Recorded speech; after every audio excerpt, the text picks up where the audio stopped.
Magandang hapon po sa ating lahat. Tayo po ay nasa panahon ng ating midweek at ang atin pong pagbubulay-bulayan ay matatagpuan sa aklat ng Josue, Joshua chapter 5 verse 12. At ganito po ang sinasabi. No manna appeared on the day they first ate from the crops of the land, and it was never seen again. So from that time on the Israelites ate from the crops of Canaan. Ito po ay katuloy nung ating basahin kahapon na mula naman sa verse 9 hanggang 12. Hayaan niyo pong basahin ko ulit. Sabi niya, Then the Lord said to Joshua, Today I have rolled away the shame of your slavery in Egypt. So that place has been called Gilgal to this day. While the Israelites were camped at Gilgal on the plains of Jericho, they celebrated Passover on the evening of the 14th day of the first month. The very next day, they began to eat unleavened bread and roasted grains harvested from the land. No manna appeared on the day they first ate from the crops of the land, and it was never seen again. So, from that time on, the Israelites ate from the crops of Canaan. Tayo po ay manalangin. Dakilang Diyos, araw na ito, kami po ay patuloy na lumalapit sa iyo. Buksan mo po ang aming isipan sa iyong mensahe ngayong araw na ito. Ang biyaya at kaawaan mo ang siyang sumaamin sa aming pag-aaral at pagbubulay-bulay. Sa pangalan ni Jesus, Amen. Sa loob po ng 40 years, yung mga Israelites ay naghintay na mapasa kanila yung promised land na ipinangako ni Lord mula pa kay Abraham at sa kanyang mga sumunod na salinlahi. Sabi po sa Genesis 13 verse 4 to 17, Look, as far as you can see in every direction, north and south, east and west, sabi ni Lord kay Abraham, sa iyo yan at sa mga susunod na henerasyon mo. Darami pa na parang buhangin yung descendants mo. And kay Jacob naman po, sa Genesis 28, sabi niya, ako yung Diyos ng tatay mo na si Isaac at yung lolo mo na rin na si Abraham.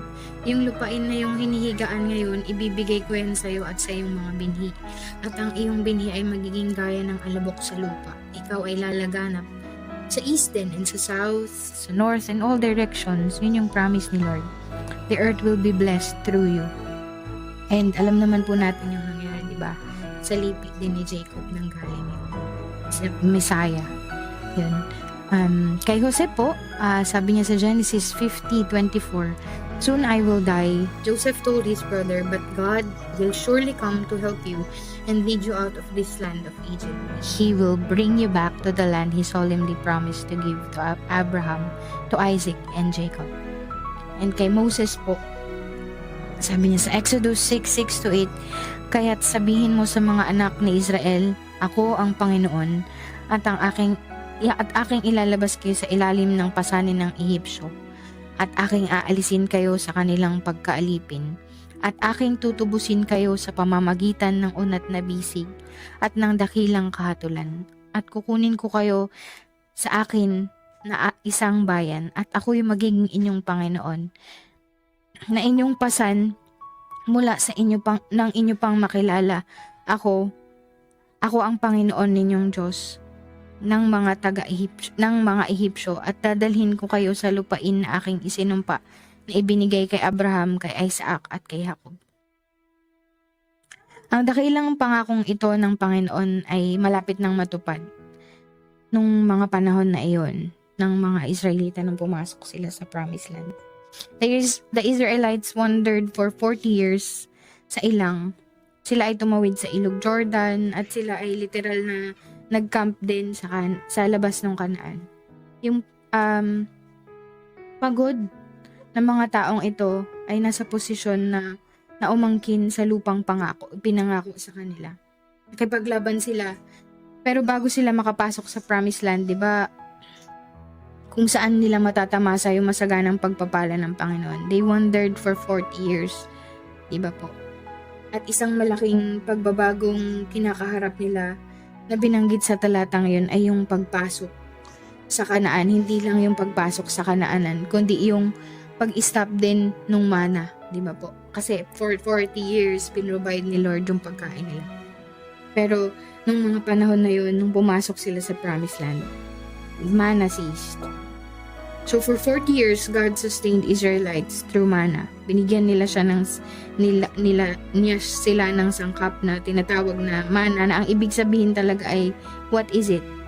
Kasi hindi nila alam kung ano yun. Sa umaga, ang kailangan ng gawin ng mga tao ay lumabas, mag-ipon, mamulot sa lupa.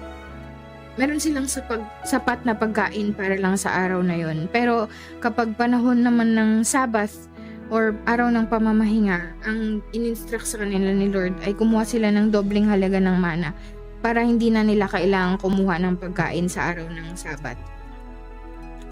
Diba? Pero ngayon, ang sinasabi sa atin, ang mana ay tumigil na. Diba? Hallelujah. Ibig sabihin, andun na sila sa Promised Land where they can sustain yung sustenance nila ay matatapos na galing sa Lord, at they will enjoy the fruit of the land. Ngayon po, gusto kong examine natin yung mana at kung ano yung ibig sabihin nito at pwedeng maging pakahulugan nito para sa Israel, na maging sa atin din ito. Nais ko pong mapansin nyo yung ilang katangian ng mana na nagpapakita ng katangian niya sa mga talatang ito.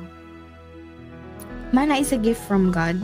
Para maunawaan mo kung bakit niya ito ipinadala sa kanila, kailangan nating bumalik sa Exodus 13, di ba? Bakit ba pinadala ni Lord to? Sabi niya sa Exodus 16, 1-5, yung mana daw pinadala bilang tugon sa reklamo ng mga tao.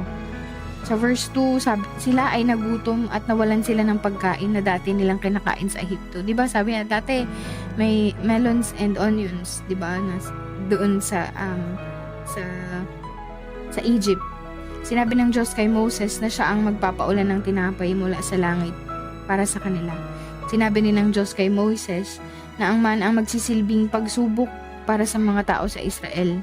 Gagamitin ng Diyos ang kanilang tugon sa mana para subukin din yung pagsunod sa kanyang batas. Diba parang nung nag-provide nga si Lord ng mana, tapos sabi niya sapat lang for that day yung kukunin nila. Nakinig ba yung mga Israelites? Hindi, diba? Some of them took more than what was required for them for the day. Sa verse 14 to 35 naman po, ang mahabang talatang ito ay nagbibigay sa atin ng ilang mga pananaw sa mana na karapat dapat ding pansinin. Hayaan niyo pong ibahagi ko ang mga ito sa inyo ngayon dahil sa paggawa nito, ang daming pinarealize ni Lord. And naalala ko yung sinabi ni Pastor Stephen Prado na kapag nagbabasa daw tayo ng Bible, kahit sa Old Testament, hanapin mo si Jesus sa bawat anggulo. Kasi kung ang purpose mo to read the Bible is to really know the author, ay mas makikilala mo nga siya sa pamamagitan ng kanyang mga salita. Jesus was the Word who became flesh. And today, I pray na makita natin si Jesus at yung glory ni Lord sa bagay na ito na tinatawag nating mana. Let's picture mana. Ano yung physical na katangian niya? Ano ba yung physical na katangian? Ang mana ay isang malinaw na picture ni Jesus. Ito ay isang uri ng lumang tipan na ipinadala mula sa Panginoon para i-portray yung picture ng Savior na kanyang ipapadala sa mundo in the future. Pansinin po natin yung paraan kung saan inilarawan or dinescribe ng mana si Jesus. So, one, ang mana po ay maliit. Sabi niya sa description, it is like a thin flakes, like frost on the ground. Sabi niya sa Exodus 16:14. Yung thin flakes, maliit siya, it symbolizes yung humility, yung kababaang loob. Diba? Through Him, things were made. And without Him, nothing made will be made. Sabi niya sa John 1:3. Sabi sa Colossians 1:16-17, things on earth, on heaven, visible, invisible, all powers and rulers, diba, were created through Him. Andun na siya mula pa nung una. Gayon pa man naparito siya sa mundong ito at nagbihis ng kanyang sarili bilang laman ng tao. Siya ay nagpakumbaba sa kanyang sarili at naging isang lingkod upang siya ay mamatay para sa mga tao sa krus, mga taong hindi kumilala sa kanya. Kahit siya ay Diyos, He chose to humble Himself. Gaya ng mana na bumaba from heaven to earth. Gayunpaman, ang mana ay makukuha lamang sa pamamagitan ng pagyuko, di ba? Yung mana, you can only obtain salvation through humility also. Though Jesus gave Himself in humility, we also must humble ourselves in the presence of our Lord. Ang mana ay nagpapakita sa lupa na para matipon mo to, kailangan mong yumuko. Kailangan mong gamitin yung tuhod mo bumaba sa kinaroroonan nito. We have to humble ourselves and delight ourselves in the Lord. Yun lang yung tanging paraan na ang sino man na makalapit kay Jesus para sa kaligtasan ay magkaroon ng mapagpakumbabang puso. Walang lumapit kay Jesus na puno ng pride at inisip nilang na, I can save myself, Lord. Diba? Tanging yung paglapit mo sa Kanya ng buong pagpapakumbaba at aminin sa sarili mo na, Lord, I am so helpless and my sin is so strong. I need you in my life. Yung mga lumalapit kay Jesus ay ginagawa ito sa pamamagitan ng pagyuko, mapagpakumbabang pagsisisi. Pangalawa pong katangian, it is round. Sabi niya sa Exodus 16:14, mabilog tulad ng isang bilog na walang simula. 'Di ba? Mabilog ito, yung mana daw ay mabilog siya na puti na parang niebe. 'Di ba? Yung bilog po ay walang simula at walang katapusan.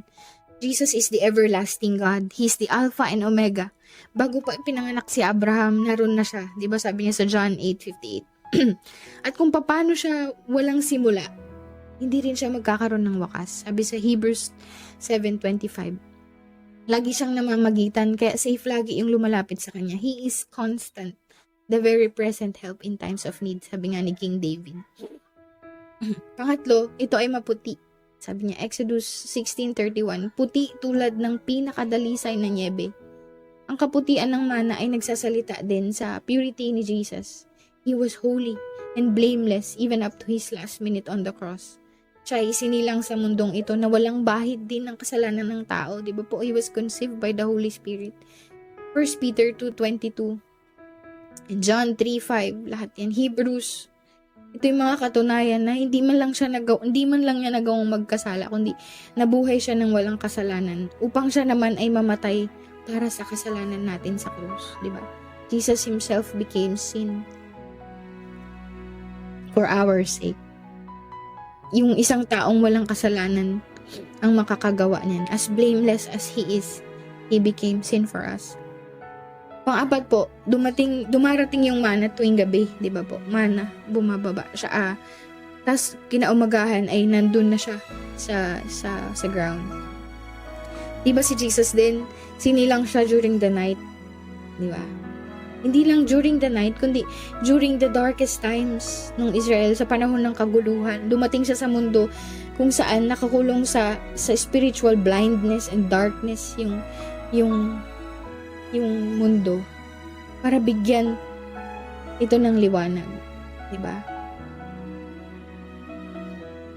And the light shines in darkness, and the darkness cannot overcome it. Jesus became that light, that love, and that life.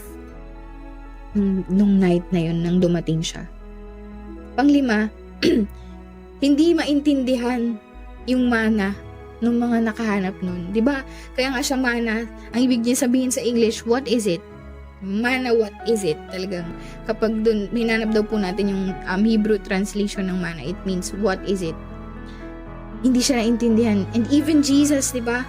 Hindi siya naintindihan ng mga tao na siya mismo yung naparito upang iligtas yung mga taong hindi nakakilala sa kanya. He came to save those who didn't knew Him. Diba? Pinagsabihan pa nga siya na demon possessed sa John 10 verse 20. So yun.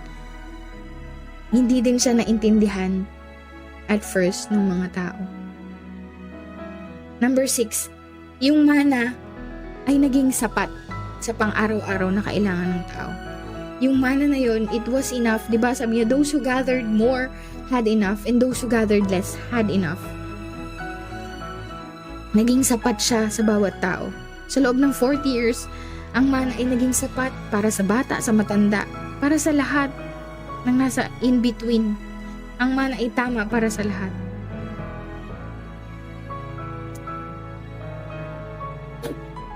Sinusustain nito yung mayaman, yung mahirap. Pinakain nito yung mga pinuno, yung mga tagasunod. Tapat yun para mabuhay ang buong kongregasyon ng Israel for 40 years. When you have Jesus, you have enough. In fact, no other name under heaven can save us. Sabi ni Lord, I am the way, the truth, and the life. So John 3:16, whoever believes in Him shall not perish, but have everlasting life. Those who have Jesus will have enough. Number 7, ito ay matamis sa panglasa. Exodus 16:31, ang lasa ng mana ay parang pagtikim ng isang thin bread na may honey. Walang alinlangan na ito yung kasiyasiya at pang surprising na naging lasa nung mana sa dila ng mga Israelites. Ito ay isang magandang larawan ng Panginoong Jesus. Para sa makasalanan, si Jesus, pwede nating makita na killjoy kasi ang daming bawal, di ba? Pero kapag nakilala mo siya, nakita mo siya, kung sino siya, nalaman mo yung ginagawa niya, then He brings that joy in the spirit. Na habang nakikilala mo siya at kinikilala mo siya, habang lumalapit ka sa Kanya, ay siya namang paglayo mo sa kasalanan. When we come to Jesus, sabi nga ng isang kuya namin, we don't become sinless, but we sin less. Pabawas ng pabawas, from glory to glory. Binabago mo ako araw-araw. Diba sabi ni Lord? Binabago mo ako araw-araw. Sabi sa Psalm, better is one day in your court than 1,000 elsewhere. Come taste and see that the Lord is good, and blessed are those who take refuge in Him. Yan po yung naging personal na karanasan ko. At palagay ko, yan din yung magiging karanasan ng bawat isa sa atin. Kapag binigay natin yung ating buhay sa Panginoong Jesus. Number 8, it is something to keep and something to pass on. Diba? Sabi sa Exodus 16:32, punuin ninyo ang isang omer ng mana ng inyong ingatan sa buong panahon ng inyong mga lahi upang kanilang makita ang pagkain na aking ipinakain sa inyo sa ilang nang kayo ay inilabas ko sa lupain ng Ehipto. Si Jesus ganun din. Jesus is worth for keeps and worth sharing. Hanggang sa next generation ng ating family, hanggang sa mga anak natin, hanggang sa mga apo natin. Di ba sabi sa Matthew, di ba? 28:19, go out and make disciples, baptize them in the name of the Father, the Son, and the Holy Spirit. Jesus is the living water and the bread of life. Yung mga Israelites na buhay sa mana sa loob ng 40 years, walang pagod, kinokolekta nila yung maliliit na puting piraso ng mana araw-araw. Sa loob ng 13,000 days, dinampot ng mga tao yung mana. Tinipon nila yun, niluto, pagkatapos kinain. Ito ay angkop sa pamamagitan ng paglunok, di ba? Yung salvation is meant, di ba, to be taken in. Jesus is meant to be taken into your life. Yung mana, tinitipon nila yun sa tolda at kinakain to enjoy yung benefit ng mana. Dapat kainin mo to. It must be taken with Him. Diba? Hayaan mong si Lord Jesus yung pumasok sa buhay mo. You must take Him seriously. Diba? For Him to change your heart, for Him to change your life. Sabi ni Pastor, maging intentional. Make an effort. Diba? Although, yung grace ni Lord is freely given, and not a result of our own effort. Pero, we have to exert, make time to know Jesus. Naging daan yung mana para mamatay yung gutom sa ilang. Si Jesus, naging daan din siya para mamatay yung kapangyarihan ng kasalanan na nagdudulot ng kamatayan sa atin. Mana saved the Israelites from death, from starvation. Jesus saved us from the death brought to us by the consequences of our sin. By grace, we will be saved through faith, hindi from good works. No one should boast, Kasi kusang loob at libre ang binigay ng Diyos. The Israelites didn't work for manna, di ba? It was freely given. Ang sino mang maghangad na magligtas ng kanyang buhay ay may wawalan nito. Subalit ang magsuko ng buhay niya para sa ating Panginoon will live. Pwede tayong mag-church, pwede tayong magdala ng Bible, makinig sa sermon every Sunday, umawit, mag-pray. Pero hindi po ito yung magliligtas sa buhay natin. Si Jesus yung tanging daan, yung katotohanan ng buhay. Ang mana po ay nagbigay ng buhay sa mga kumakain nito nung panahon noon. Ang Panginoong Jesus ay nagbibigay ng buhay for those who believe in the power of gospel. Nasa lugar ka ba ng tagumpay ngayon sa iyong buhay? Or are you in the wilderness? Or kalalabas mo? Or baka nasa Egypt ka pa? Kung ikaw ay handa ng itabi yung pagkain sa disyerto at kumain ng biyaya ng Kanaan, tanggapin mo si Jesus sa iyong buhay. Narito yung isang katotohanan na ayaw nating palampasin, di ba? Inilarawan yung mana, ng mana si Jesus. Yung kanyang pagkakatawang tao, He was the bread. Diba sabi niya? He was the word who became flesh. Dahil dumating siya sa mundong ito at ibinigay yung kanyang buhay sa Calvary, maaari tayong maligtas. Salamat sa Diyos para dito. The treasure of Canaan speaks about Christ. Na sa kanyang muling pagkabuhay, tayo man ay may buhay na ganap at kasiyasiya. Kapatid, kung nais mong tanggapin ngayon itong buhay na ito, samahan mo ako sa panalangin. Panginoon, inaamin ko pong ako ay makasalanan at kailangan ko po ang inyong pagpapatawad. Panginoon, kung paanong ang biyaya ng mana ay natanggap ng mga Israelita ng mga panahon na nasa ilang sila. Tinatanggap kita, naniniwala ako, Panginoon, Panginoong Hesukristo na namatay ka para sa akin bilang kabayaran ng aking kasalanan. Salamat po sa pagliligtas mo sa akin sa kamatayan. Kung paanong niligtas mo ang mga Israelita sa kamatayang dulot ng gutom, gayon din iniligtas mo ako, Panginoon. Nakahanda po ako ngayon na tumalikod sa aking mga kasalanan at inaanyayahan kita, Panginoong Jesus, na pumasok sa aking puso at buhay bilang sariling tagapagligtas. Nakahanda po ako sa tulong ninyo na sumunod kay Kristo bilang Panginoon ng aking buhay. Simula ngayon, sa pangalan ng Panginoong Jesus. Amen. Amen. Kailang Diyos, salamat po sapagkat ang buong langit ay nagdiriwang kung mayroong mang isang sinner, Lord, na nagrepent sa sin, Lord. I pray na kung sino man ang nakaparinig, Panginoon, ng aming devotion ngayon, ng aming mensahe, Panginoon, that his life, that his experiences, Panginoon, would lead towards you, Panginoon. Na lahat ng mangyari sa kanyang buhay ngayon, lead him towards you, Lord. Bigyan mo ang kapatid kong ito ng kauhawan sa presensya mo. Bigyan mo ang kapatid ko na ito ng emptiness na tangi ikaw lang yung makakapag-feel. Dalangin ko na sa paghahanap niya sa iyo, Panginoon, masumpungan ka niya. Kapag siya ay nanalangin, diringgin mo siya, Panginoon. Siya ay magiging anak mo, Panginoon. Ikaw ang magiging Panginoon ng kanyang buhay, ng kanyang pamilya. Salamat, Ama, sa biyaya mong sapat, higit pa sa bawat araw. Sa iyo, ang kapurihan, ang pasasalamat, ang kalwalhatian sa pangalan ni Jesus. Amen at amen. Magandang hapon po sa ating lahat. Sa Diyos po ang papuri.